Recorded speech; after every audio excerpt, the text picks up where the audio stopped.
Hello learners, in today's video we are going to discuss about Renaissance and the most important, what are the impact of Renaissance on literature.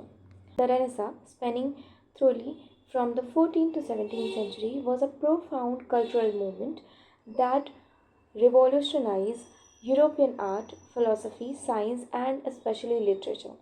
It signaled the transition of the medieval to modern world, profoundly transforming how people wrote, what they wrote about, and what they wrote. Renaissance has major impact on human life and other aspect of human life like philosophy, art, science, literature. And the major thing we will talk about in this video is what are the impact of Renaissance on literature. So we will also know that it is a transforming period for the human being. From the medieval to modern period, we can see the impact, a huge impact of Renaissance on literature, and it hugely create a transformative impact on what people wrote during Renaissance and what they wrote about and why they wrote about it. Okay, so the first thing Renaissance gave us is humanism. Humanism was the intellectual movement at the heart of Renaissance. Humanism is a kind of individuality which focus on every individual aspect of human being. So it majorly focus about human being. It is centered about around human being. It emphasizes on the dignity, worth and potential of individual. The study of classical antiquity, Greek and Roman texts, a focus on this world and human experience rather than only the afterlife. So humanism only talk about individuals, their experience, their potential, their dignity, their worth, okay? And they thoroughly study Greek and Roman text. Why? Because from there they are learning many things about human being. And if you see the text of which was influenced by humanism, तो आपको देखने को मिलेगा कि they are only talking about human being, their experience and all the worldly things. They are not interested in platonic things and the afterlife. Okay. Humanism shifted attention from purely religious or scholastic topic common in the Middle Age to a broader, more secular exploration of life, though it didn't reject religious outright. So humanism shifted all the attention from all the scholaristic intellectual topic to the human being, to the center of human being. Though they are exploring the life, the other aspect of life, but they are not rejecting religious importance. It was begun in 14th century Italy with a scholar like Petrarch, who is also known as the father of humanism. Early humanistic, they collected, translated and studied ancient texts. So it was begun by Renaissance, 14th century Italy, and it was coined by Petrarch, who is the father of humanism.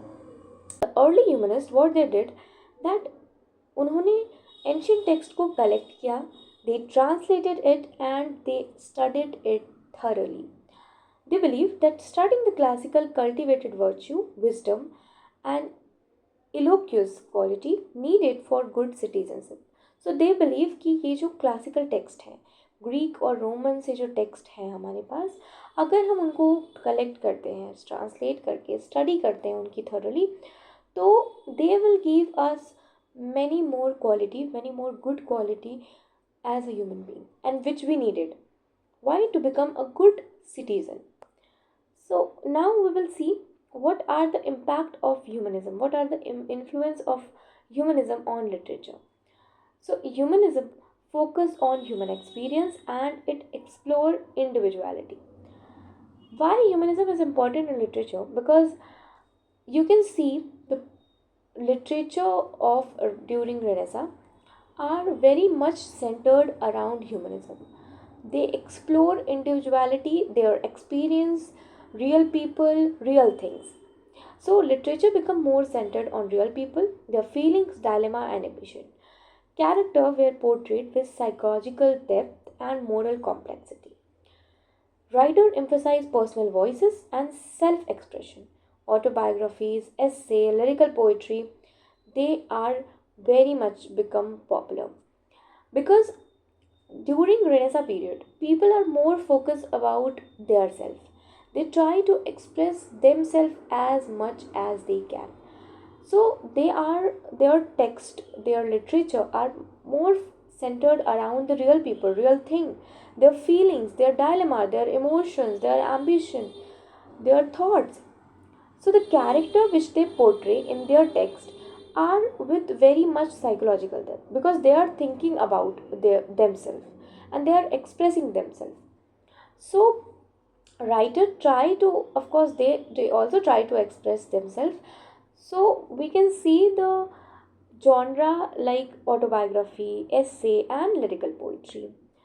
Renaissance also helped in the revival of classical learning. Why? Because you know that they took the manuscript from Constantinople and they spread in all the part of Europe, and with them they carry the manuscript.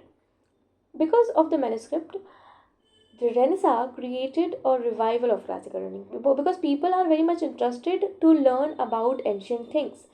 They try to study more about them. They are studying it thoroughly, they are translating it, they are collecting it.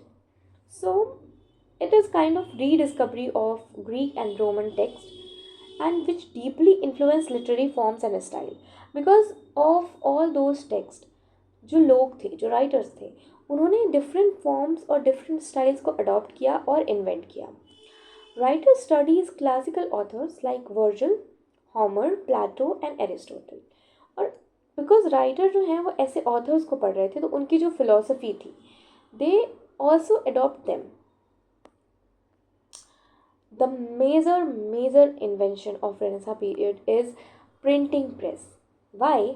Because printing press help book become cheaper and widely available. Literacy rate increased and ideas spread faster across Europe. Writer could now reach audience beyond court and monastery. So printing press, which was invented by Johannes Gutenberg, which is a kind of revolutionary invention because it gave a huge impact on literature because writers are writing their books, they are writing their text, but people are very much interested, of course, but they are not getting those books in a cheaper price because they are handwritten. But now the printing press was invented, so they are getting those books in a cheaper price. And because printing press can, of course, print those books in a very less time, so it were widely available. Literacy rate increased because they are very much interested in literature, books, reading, and all of those things. So the idea can spread faster. Any idea which was developed by the writer, which was developed by the reader, they are spreading faster across Europe. Writer could now reach audience beyond court and monastery because writer needs no more help of the courts and monastery. They can write and audience can read. Literature and the spirit of inquiry. Renaissance encouraged questioning of old authority and tradition. Writers like Erasmus critique the corruption of the church and while upholding moral ideas. So जो writers थे Renaissance के time पे they are questioning all those old narration which was made for human being. They are questioning every point of a human life. And literature become the space for it because in literature while they are writing books they are raising their questions inside their text and through that जो लोग थे जो local audience थे वो भी इस question को समझ रहे थे and they are also raising it What are the influence on the drama of Renaissance? In England, the Renaissance saw the golden age of drama led by Shakespeare, Marlowe and Ben Jonson. So, England में if you see तो Renaissance की वजह से एक golden period था drama का because in England they saw dramatists like Shakespeare, Marlowe, Ben Jonson और इनकी वजह से ड्रामा इंग्लैंड में even across the Europe famous हो चुका था. Development of vernacular language. Before Renaissance writer began composing scholarly work in Latin. Renaissance writers began composing in vernacular language, Italian, English, French, etc. This made literature accessible to the broader audience and enriched national identity. Because Renaissance के पहले जो भी scholars थे वो Latin में लिखते थे, but during renaissance writer decided to write in different language जो यूरोप में डिफरेंट जगह पे बोले जाते थे, because they try to spread their knowledge, their literature ऐसे लोगों तक वो पहुंचाना चाहते थे जो लैटिन नहीं समझ पाते हैं. So they decided to write their text in Italian, English, and French language. This made literature accessible to the broader audience and enriched national identity because the audience have the access of those books in their languages which they are familiar to. So it created a kind of national identity for them. Like we have literature like Date's Divine Comedy, Chaucer Canterbury Tales, which is in Middle English, and Date Divine Comedy is in Italian language. Now, if we talk about who are the major writers from the different parts of Europe, different areas of Europe, in Italy we have Date, 1265 to 1321, birthplace Florence, Italy. His famous works are La Divina Commedia, which was translated as the Divine Comedy. It is an epic poem which was divided into three parts: Hell, Purgatory, and Paradise. It was written in Italian language because Date was very much in the favor of writing in local language. His style that he combined classical learning with Christian theology. His choice to write in vernacular Italian instead of Latin made literature accessible to wider audience. His other works are Vita Nova, which is a mix of prose and poetry about love, De Monarchia, which discuss relationship between church and empire, and Covevia, which is a unfinished work and philosophical work. Now we have Giovanni Boccaccio, 1313 to 1375, birthplace Florence, Italy. He wrote mainly in Italian but also in Latin. मतलब ये दोनों languages में लिखते थे, Italian में भी and Latin में भी. His famous works are the Decameron, 1348 to 53.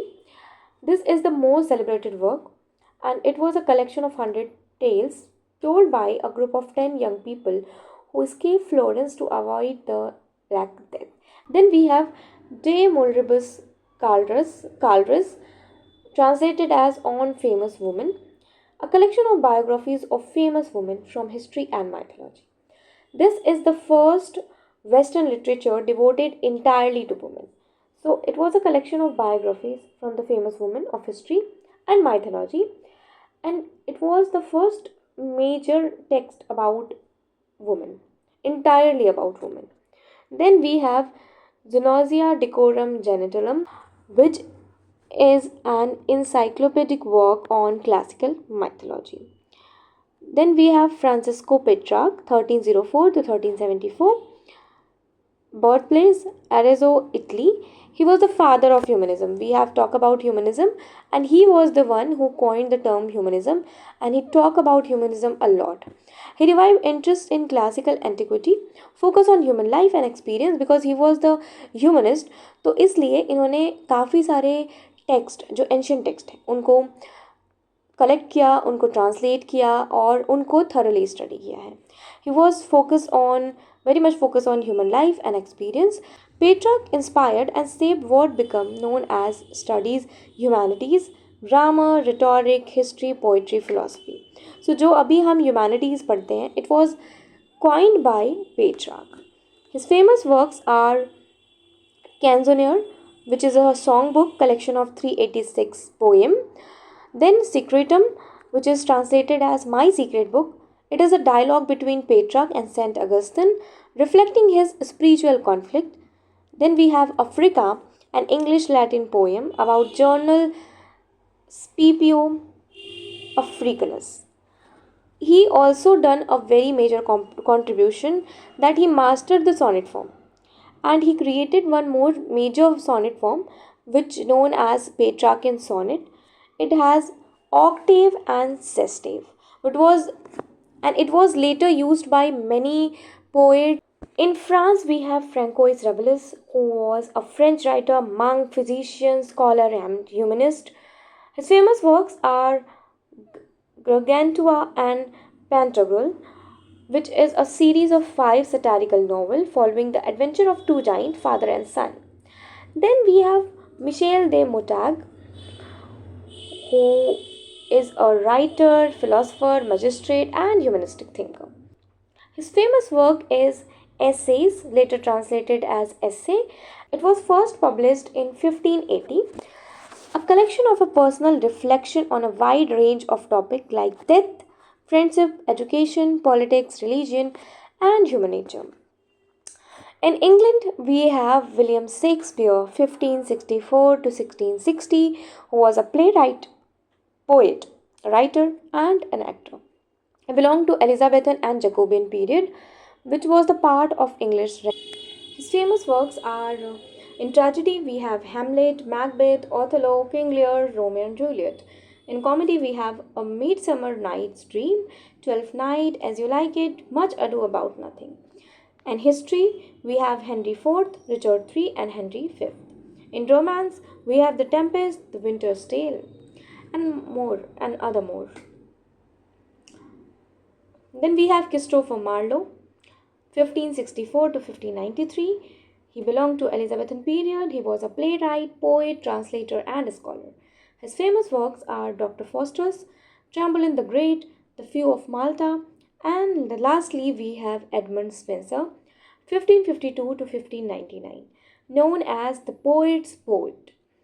This term was coined by Charles Lamb and given it to Edmund Spenser. He was a poet, scholar, and civil servant. His famous works are The Fairy Queen, Amoroti, The Shepherd Calendar. So this is all about Renaissance and its impact on literature. If you have any query, any question about this topic or any particular topic, you can comment below, and there is a link of my Telegram channel in the description. Please follow me there and have a nice day.